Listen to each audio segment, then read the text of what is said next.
Hey guys, to succeed in an exam like JEE, NEET, or any competitive exam, every student will tell me that they need to study hard, they need to work hard. Every parent tells me that they need to be intelligent or they should have the talent for it.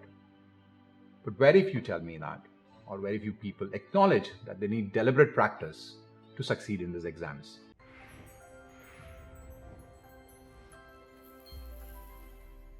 In this video, let's talk about what is studying, what is learning, and what is deliberate practice. Can you study any topic?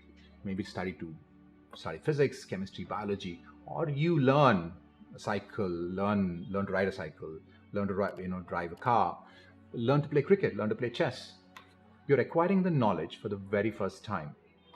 And once you've acquired that knowledge, you need deliberate practice to really get good at it. If you read the book, Talent is Overrated, author tells us that to be good at something, to be extremely at the best in the country or the best in the world, you need to have 10,000 hours of deliberate practice. Let's take an example. We love Virat Kohli, we love the legends, Tendulkar. And we think that they were legends at a very small age. Like 16, they started playing for the country. Virat Kohli started playing at the age of 18. They're legends at that time for us, right? Virat Kohli and Tendulkar probably started playing at the same age we started playing, at the age of 6, 7, 8, around that time. But these guys, once they learned the sport, took on a coach, took on deliberate practice to become really good at what they learned. Deliberate practice is something doing it in a very focused way with constant feedback and working on the areas of your weaknesses. These guys had deliberate practice for 10 years, 3-4 hours a day, and that's how they became the best in the country, best in the world. When we talk to students and we say that they want to go home and study, parents tell the students, learn, study. Parents or teachers very rarely says, go home and practice.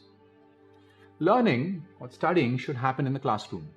You learn that topic for the first time, you understand it for the first time, you have doubts, you clarify with your friends, you clarify with the teachers. Once you clarified, you've learned it.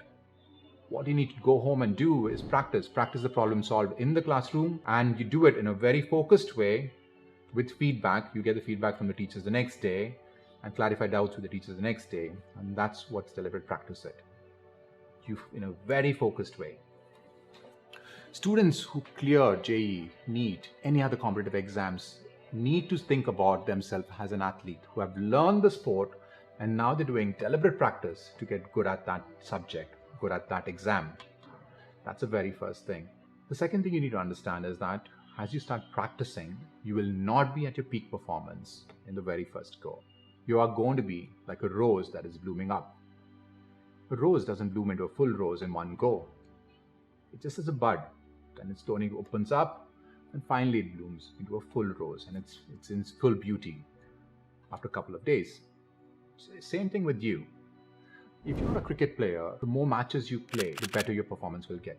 If you're an artist, the more performances you go on stage, the better you will get. If you're a student, the more number of tests you give, the better you will get. Your first test will not be your best test. The second will not be your best. Your 100th test might be your best test. So the more number of tests you give, the more number of competitions you participate in, the better you will get. At CFAL, we had a record, and this guy was Ujjwal, and he had written 150 mock tests before giving his JEE exams. So, mock tests are very critical for you to bloom and to be at your peak performance. The final thing you need to know is that you need to believe in yourself. You need to believe in your thoughts. Your feelings you should believe in. Your feelings should be in congruence with your thoughts. And you need to act like you're going to succeed. That means you need to study like you're going to succeed. You need to surround yourself with people who believe in you. Then you need to have very positive people around you. That could be your friends, it could be your parents, it could be your teachers, anyone. Positive people around you is very critical. If your friends are negative, you do badly on an exam, and your friends are negative, your parents are negative, your teachers are negative, you need to go away from them. You need people who can motivate you. You need people who can believe in you, people can show you the right path. So the final thing is very important, very, very important. That is, you need to believe in yourself, think, feel, act. And then you need to surround yourself with people who believe in you, who trust in you, who motivate you. To summarize this video, I want to say this critical thing, guys. You need to study in the classroom. You need to study with your friends at school. But once you're at home, you need deliberate practice.